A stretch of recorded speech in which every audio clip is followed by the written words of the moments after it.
Hey guys, எல்லாரும் எப்படி இருக்கீங்க? நல்லா இருக்கீங்களா? இன்னைக்கு இந்த வீடியோவில் நம்ம வீட்டில் பார்த்தீங்கன்னா நெய்ச்சோறு அப்புறம் மட்டன் குழம்பு. ஸோ இந்த வீடியோவில் நான் நெய்ச்சோறு எப்படி செய்யறதுன்னு சொல்லிட்டு உங்களுக்கு வந்து காமிக்க போகிறேன். இந்த வீடியோ ஃபுல்லாக ஸ்கிப் பண்ணாமல் பாருங்கள். வாங்க இப்போ வீடியோக்குள்ளே போகலாம்.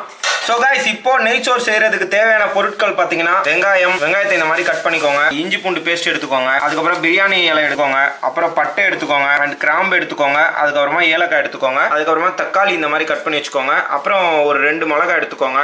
நீங்கள் போடுற ரைஸுக்கு ஏற்ற மாதிரி பச்சை மிளகாய் எடுத்துக்கோங்க. அதுக்கப்புறமா கொத்தமல்லி எடுத்துக்கோங்க. அண்ட் வந்து புதினா எடுத்துக்கோங்க. அதுக்கப்புறம் தேங்காய் பால் எடுத்துக்கோங்க. தேங்காய் பால் வந்து நல்லா தேங்காவை அரைச்சி இந்த மாதிரி பால் வந்து எடுத்து வச்சுக்கோங்க. இப்போ ஃபர்ஸ்ட் நம்ம சட்டியை வச்சுட்டு அதுக்கப்புறமா நெய் இதில் வந்து சட்டியில் வந்து ஊற்றுறோம். ஸோ நெய் ஊற்றுனதுக்கு அப்புறமா அந்த நெய் வந்து நல்லா இந்த மாதிரி வரணும். நெய்ச்சோறுக்கு ரொம்ப முக்கியமானதே இந்த நெய் தான். நெய் வந்து எந்த அளவுக்கு மனமா இருக்கோ அந்த அளவுக்கு சாப்பாடு நல்லா மனமா இருக்கும். அதுக்கப்புறமா நம்ம ரெடி பண்ணி வச்சிருக்கிற எல்லாத்தையும் உள்ள போட்டுருங்க. பட்டை, கிராம்பு, ஏலக்காய், பிரியாணி லீஃப் எல்லாத்தையும் போட்டுருங்க. வெங்காயம் போடுங்க. கட் பண்ணி வச்சிருக்கிற வெங்காயம் எல்லாத்தையும் உள்ள போட்டுட்டு நல்லா அதை கொஞ்ச நேரம் வதக்குங்க. ஸ்டவ்வை பார்த்தீங்கன்னா மீடியம் ஃப்ளேமில் வச்சுக்கோங்க. மீடியம் ஃப்ளேமில் வச்சு நல்லா கிண்டிட்டே இருங்க. இப்போ வெங்காயம் வந்து வதங்கிருச்சு. இப்போ வந்து இஞ்சி பூண்டு பேஸ்ட்டை உள்ள போடுறேன். புதினா போடுறேன். கொத்தமல்லி, புதினா எல்லாம் ஒன்றா போட்டுட்டேன் உள்ள.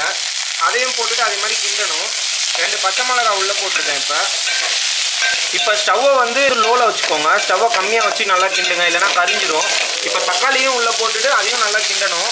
வெங்காயம் தக்காளி எல்லாம் நல்லா வதங்கிடுச்சு. இப்போ தேங்காய் பாலை இதில் வந்து ஆட் பண்ணுறேன். 1 கிளாஸ் அரிசிக்கு 2 கிளாஸ் தண்ணி ஊற்றிக்கோங்க. அப்படின்னா தான் உங்களுக்கு அந்த ரெசிபி வந்து கரெக்டாக வரும். பால் வந்து கொதிக்குது. ஸோ இப்போ வந்து அரிசியை வந்து உள்ளே போடணும். பால் வந்து கொதிக்கும் போதே அரிசியை போட்டால் தான் கரெக்டாக வரும். இப்போ அரிசியை வந்து உள்ளே போடலாம். பார்த்தீங்கன்னா கொதிக்க ஆரம்பிச்சிருச்சு. ஸோ இப்போ நான் வந்து உப்பு வந்து இதில் போட போகிறேன். ஸோ இப்போ இதில் சால்ட் ஆட் பண்ணுறேன். சால்ட் ஆட் பண்ணிவிட்டு கொஞ்சமாக கிண்டி விட்டுக்கணும். நெய்ச்சோறு இப்போ வந்து வெந்துட்டு இருக்கு. நான் வந்து மூடி வச்சிருக்கேன். மொத்தம் 15 நிமிஷம் வேகட்டும். நடுவில் நீங்கள் ஓப்பன் பண்ணி லைட்டாக கிண்டிக்கோங்க. கிண்டிட்டு மறுபடியும் இந்த மாதிரி மூடி வச்சுக்கோங்க. மொத்தமாக 15 நிமிஷம் வேக விடுங்க.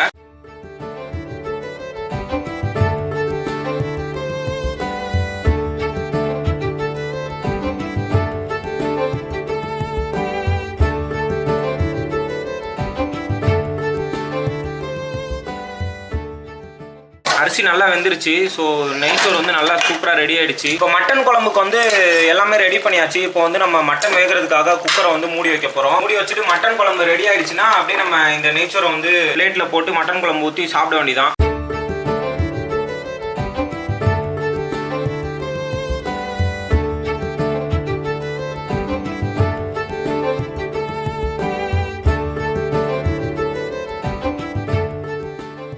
நம்மளுடைய நெய்ச்சோரை வந்து பிளேட்டில் போட்டு அதுக்கு மேலே நிறைய குழம்பு ஊற்றிருக்கேன். மட்டன் குழம்பு தான் செஞ்சோம் நெய்ச்சோருக்கு ஊற்றி சாப்பிட்றதுக்கு. ஸோ கறி நல்லா ஸ்பாஞ்சு மாதிரி குக் ஆகிருக்கு. நெய்ச்சோரை மட்டும் நான் சாப்பிட்டு பார்க்குறேன். இந்த நெய்ச்சோரில் வந்து நெய் வந்து கரெக்டான அளவு. தேங்காய் பால் போட்டிருக்கோம். ஸோ தேங்காய் பாலோட அந்த வாசனை எல்லாமே நல்லா அப்படியே அழகா சூப்பராக இருக்குது. நான் வந்து இந்த வீடியோவில் சரி ஷார்ட்டாக முடிக்கலாமேன்னு சொல்லி தான் நெய்ச்சோரோட ரெசிபி மட்டும் போட்டிருக்கேன். இன்னொரு வீடியோவில் நான் வந்து மட்டன் குழம்போட ரெசிபி உங்களுக்கு ஷேர் பண்ணுறேன். இப்போ இந்த குழம்புல நல்லா அப்படியே விரவி கறியை எடுத்து அப்படியே இந்த குழம்புல